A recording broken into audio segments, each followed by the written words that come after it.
All right, welcome back. So this is Lesson 4, Shapes and Parameters from code.org CS Discoveries. This is a challenge activity, and we have these two shapes, the two triangles created here, and we want to add these two in. That's basically what we're doing with this activity.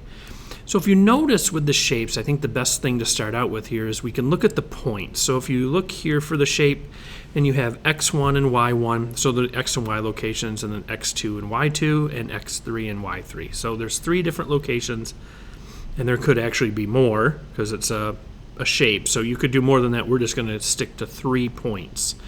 All right, so our first one is in the middle, and if we do show grid, we can see that, it's 200 by 200. And then, for example, the red one, the next shape is down here 0, 400, and then 400, 400. So what we want to do is we want to make these other 2 shapes. So we're going to go ahead and drag out a shape. But before we do that, we also want to drag out a fill. So we're going to do the green. And let's go ahead and make that green. And our first point is going to be 200, 200. And if we left it just like this, it's going to place it in the same spot as the blue. And let's just see. Okay, so we see that now, well, that didn't work for us, right? So we're going to change these shapes, or change the points. So let's go ahead and take that green. And what we want to do is one of the corners is we want it to be 0, 0. So we're going to do 0, 0.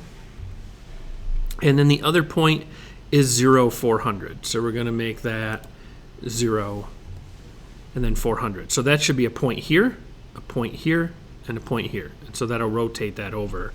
Sorry, it wasn't blue, it was red that was covering. And now we have the green. So now we want to go ahead and do the yellow one as well. So we're going to drag a fill out.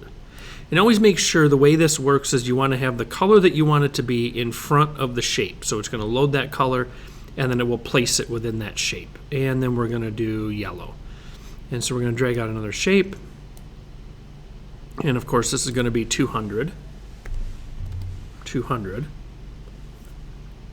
And then what we want is we want to do this point up here. So that's going to be 400 by 0. So we just need to switch these. And then this one down here, which is going to be 400, 400. So that's going to be this point, and this point, which would match this over here. Just like that. All right, so that's, 2 things about this one. Make sure you have your color and you place that in front of the shape that you want, and then really watch the points that you have so that it places them in the correct spot. All right, hopefully that helps you with your coding, and good luck.